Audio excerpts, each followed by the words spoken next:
दोस्तों, एटम और मॉलिक्यूल ये शब्द तो आप सभी ने सुने होंगे। प्रत्येक वस्तु मॉलिक्यूल्स यानी परमाणु से बनी हुई होती है और परमाणु एटम्स यानी अणुओं से बने हुए होते हैं। लेकिन क्या आप ये जानते हैं कि एटम्स के बारे में सबसे पहले किसने बताया या किसने ये बताया कि पदार्थ की सबसे छोटी इकाई अणु ही होते हैं। इस वीडियो में हम आपको बताएंगे कि किस महान इंसान का आविष्कार था या जिसकी वजह से विज्ञान जगत में इतनी वृद्धि और विकास हुआ। जानकारी पसंद आए तो लाइक और सब्सक्राइब जरूर करें। आप लोगों ने यही सुना होगा कि अणुओं का सिद्धांत सबसे पहले जॉन डाल्टन ने दुनिया को बताया, लेकिन ये सत्य है ही नहीं। हमारे इतिहास इस बात का प्रमाण है कि भारत की साइंस और रिलीजन अरब के रास्ते यूनान पहुँचे और उसके बेसिस पर यूनान के वैज्ञानिकों ने आविष्कार किए, लेकिन उन्हें अपने आविष्कारों का श्रेय अपने आप को ही दे दिया और भारत का जिक्र कहीं भी नहीं किया, जिस वजह से सारे आविष्कार उन्हीं के नाम पर जाने जाते हैं।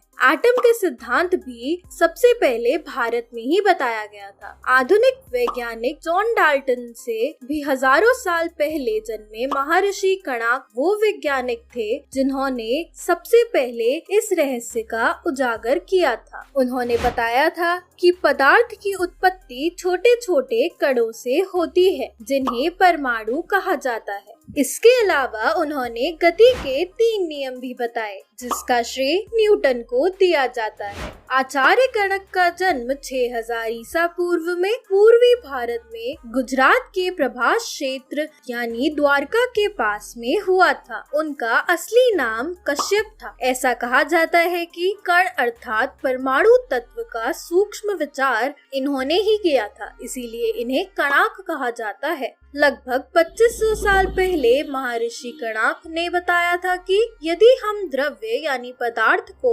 विभाजित करते जाएं, तो हमें छोटे छोटे कण प्राप्त होंगे जिनको पुनः विभाजित नहीं किया जा सकता, अर्थात वे सबसे छोटे कण अविभाजित ही रह जाते हैं। इस अविभाज्य सबसे छोटे कण को उन्होंने परमाणु कहा। उन्होंने ये भी बताया कि सबसे छोटे कण को नग्न आंखों से नहीं देखा जा सकता। एक दूसरे भारतीय दार्शनिक पकुध कात्यायन ने उनके इस कथन को और डिटेल में समझाया। उन्होंने बताया कि ये कण जनरली कंबाइंड रूप में पाए जाते हैं, जिससे मैटर की अलग अलग फॉर्म्स बनती हैं। इन विचारों की वैधता सिद्ध करने के लिए 18वीं शताब्दी तक कोई अधिक प्रयोगात्मक कार्य नहीं किए गए।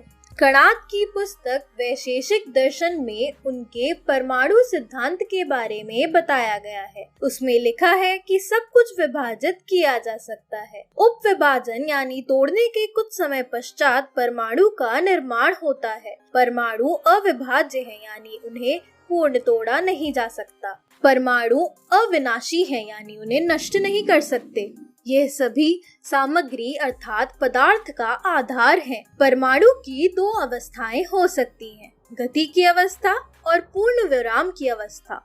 वैशेषिक दर्शन में ही गति के नियम भी उल्लेखित हैं। उसमें लिखा है कि वेग या मोशन 5 द्रव्यों पर निर्मित होता है। वह विशेष कर्म के कारण उत्पन्न होता है तथा नियमित दिशा में क्रिया होने के कारण संयोग विशेष में नष्ट होता है। वह उत्पन्न होता है। बाद में इसी बात को न्यूटन ने भी बताया। आधुनिक वैज्ञानिक उपकरणों की सहायता के बिना ही 2500 साल पहले ऐसे छोटे आकार के वस्तुओं की खोज हो गई थी और उनका उल्लेखन भी पाया गया है। तो दोस्तों, जो बातें आज के वैज्ञानिक अभी कुछ साल पहले ही पता लगा पाए हैं, वो बातें हमारे ऋषि मुनियों ने 1000 साल पहले ही बता दी है। वेदों में इन सबको विस्तार में बताया गया है। इससे ये स्पष्ट होता है कि हमारे वेद पुराण और हमारे पूर्वजों ने कितने महत्वपूर्ण आविष्कार दुनिया को दिए। आज के वैज्ञानिक भी उन्हीं सिद्धांतों के आधार पर अपनी रिसर्च करते हैं और रिजल्ट्स देते हैं। अतः आप सभी से निवेदन है कि वीडियो को ज्यादा से ज्यादा लोगों तक पहुंचाएं ताकि हमारे वेदों का ज्ञान और भारत के इतिहास के बारे में अधिक से अधिक लोग जान सकें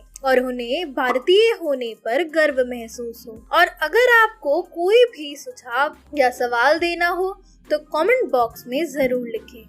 धन्यवाद।